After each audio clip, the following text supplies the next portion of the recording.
What's up, everybody? It's your boy Kenneth.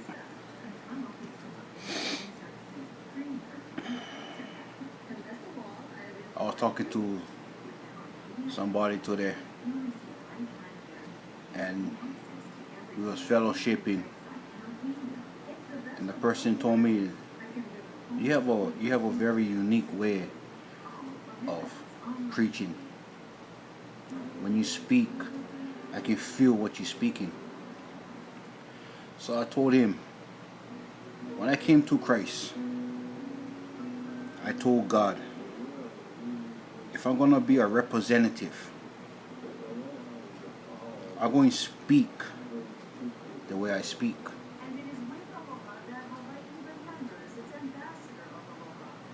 I speak off my pain.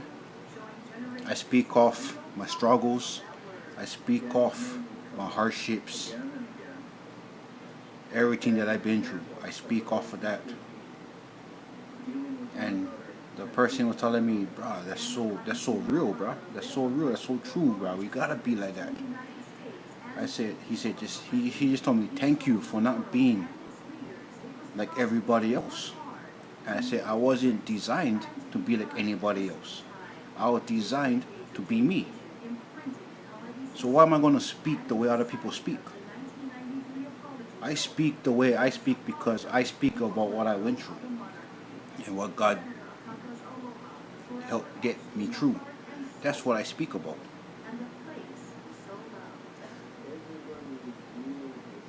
But there's only a few people that I will quote. There's only a few people that touch my heart along my walk.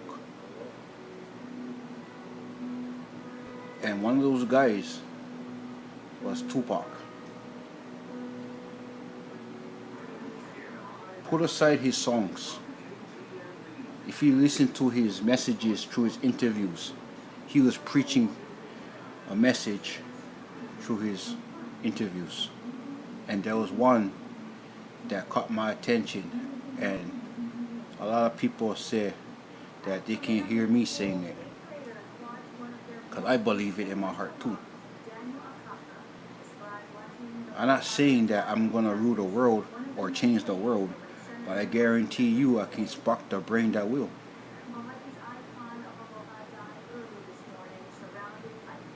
I have a divine appointment.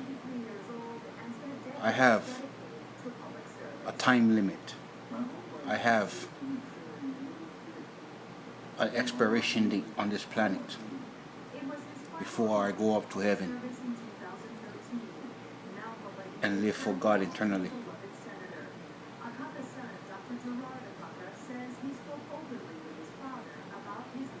So what I'm trying to push out now, I want to make sure that I push out enough before my time.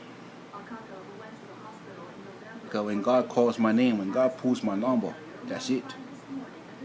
All that's gonna be left is these things, videos, and whatever I spoke to my co-workers, my wife, my friend, them, my family. That's all gonna be left. A wise man once told me, it's not what you do on this earth, it's the mark that you leave.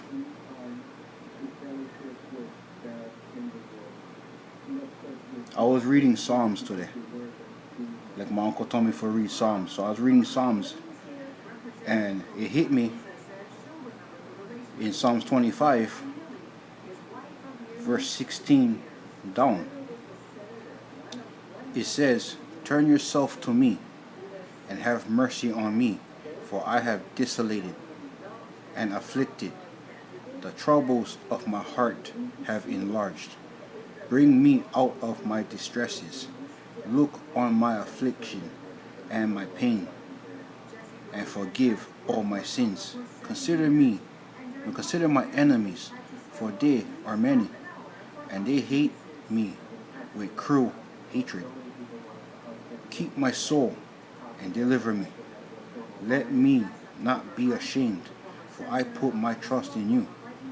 Let integrity and uprightness preserve me, for I wait for you. Redeem Israel, O God, out of all their troubles.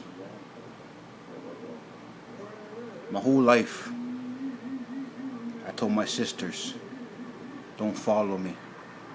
Don't be like me. And I just praise God that they never, because I was a bad influence.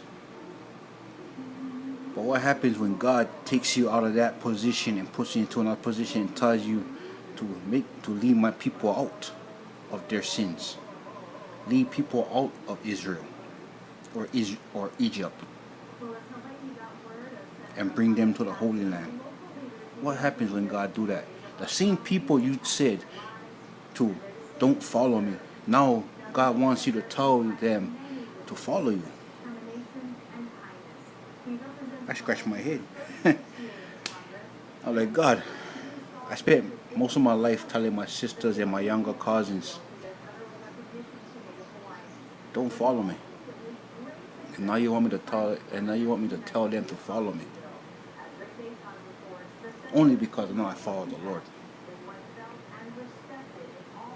But it's hard because, like, yeah, they see the goodness in me, they see me changing, they see me doing good.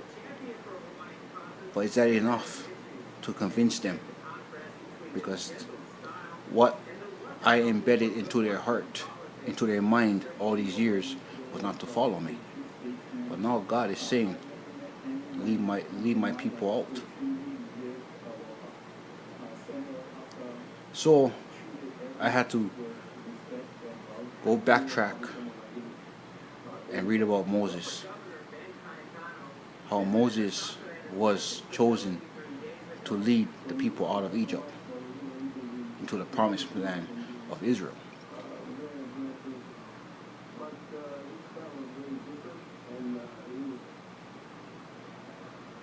It's going to be hard, but eventually I have faith that I can do it.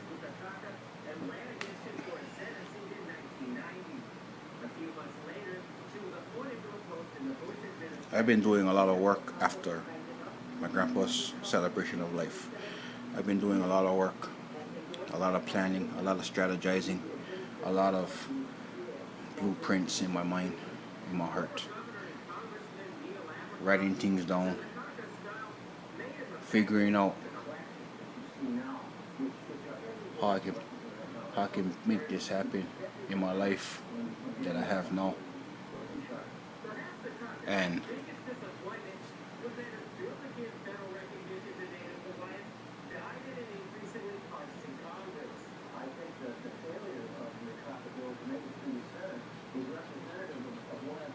I don't know, bro. God is stirring something inside of me. He's trying to ignite something into my heart. So as I was talking to that person, we was talking about a lot of things, and he's like, how I was growing up. I said I had to put my childhood aside. I had to grow up fast. I had to learn fast. Everything was fast. There was no time to be a kid. Because he said, you're very wise for your age. You're like an old soul in a young man's body. I said, I get that a lot. I said, the only reason for that is because I could never really hang with the kids my age. I always hang with the older ones or the old timers. For that reason, it's because what can the kids my age teach me? What can the kids my age benefit me in life? I had to look upon my elders. I had to look upon the experienced ones. And that's where I learned the bad mostly. They taught me how to do so much bad things, and I did all those things, and it falls back to what my grandpa said to me back in the day, where it's, boy, in order to do good, you gotta know bad. So I learned all the bad things growing up. And only now I'm doing good. Only now I'm trying to do good. I'm trying to turn my life around. And I thank my grandfather for that. message because he was right. I had to learn how to mess up. I had to learn how to fail. I had to learn a lot about life. Everything that I ever did in my life, I had to start from the ground up. I had to build my own empire. I wasn't born into it. I had to, I had to build it. I was one of those unfortunate kids that wasn't born with a silver spoon in his mouth. I wasn't one of those kids that had things handed to me. I didn't have the finer things growing up. I didn't have toys. You know what my toys was? Rakes, dustpan, sponge, mops, scrub, toilet bowl scrubber, all that. Vacuum cleaner. Those are my toys. I never really owned video games. I never really owned Tonka toys back in the day. I never really owned G.I. Joes, Transformers, Voltron, all these toys that we had growing up. I never owned any of those. I used to play with them with my cousin them, but that wasn't my toys. That was theirs. My, I barely got to go outside and play. Everything was work. My grandpa said, "What? You like go outside and play? Right there, the raking dustpan, go rake the yard, have fun." And I used to make them fun. I had a very creative mind. I had a very creative mind, and I take those things and I make it fun. My grandpa used to give us trash bags, make us go walk around Wamamalo town and pick up cans. Because people throw cans everywhere. They used to throw them in the bushes, on the sidewalks, anywhere. And me and my sister would always make a competition who can grab the most cans. So my grandpa used to make something so hard for a kid that they don't want to do to make it fun. Like my grandpa, he'll make like whoever can get the chores done first will have the remote control for the night. Meaning we can watch whatever we like for tonight. And me being the oldest and me being the most experienced because I'm always doing chores, I used to always get the remote. My sister and them used to hate it. So they'll always have to suffer and watch what I watch, whether it was wrestling, boxing, action movies, whatever I wanted to watch for the night. And there'll be nights where I will just slack off and let them win so they can watch what they like to make them feel good about themselves.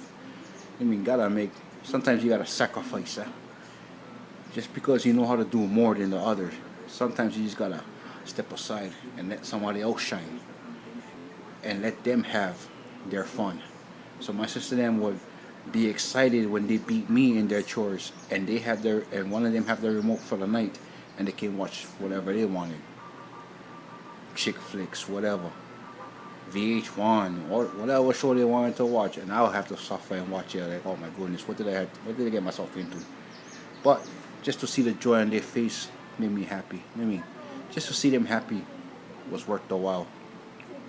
But what I'm trying to get at is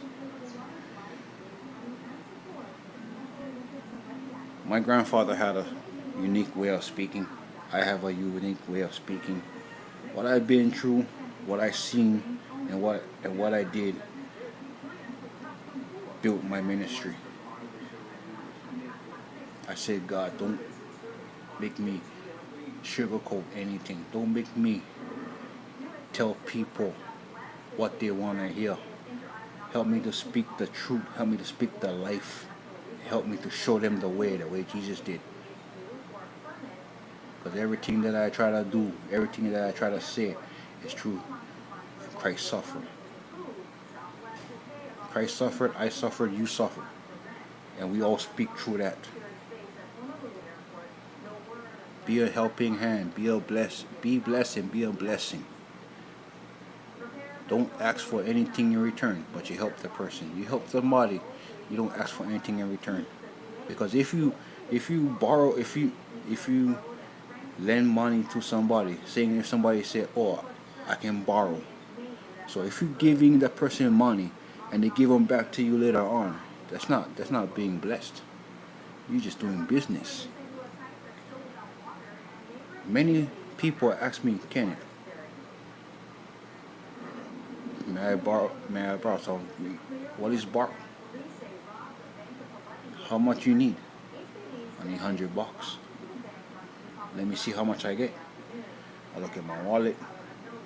I will check the ATM. God says that you get enough. You get more than enough. I throw him the 100. Here. Oh, I'll pay you back later. Nah. What I want you to do is the next time somebody need help, help that person. Because God never let me starve. God didn't let me struggle throughout the week. He always fed me. He always finds a way to feed me. He always finds a way to provide for me. And me doing His work by helping everybody and not asking for anything in return. My rewards are up in heaven, not on earth. Everything that I do, everything that I get is His. I'm just a steward. Nothing on this earth belongs to me. I'm just a caretaker. And people will be like, wow. I tell them, no such thing as wow when it comes to that. It's just common sense. And that's another thing too. My grandpa used to always say there's no such thing as common sense being endangered. Because God gave you the 5 senses. The only thing that's endangered is the common part. I mean, God gave us the seeing, the touching, the tasting, the hearing, the feeling, whatever. I forget the fifth one. Smelling, the smelling.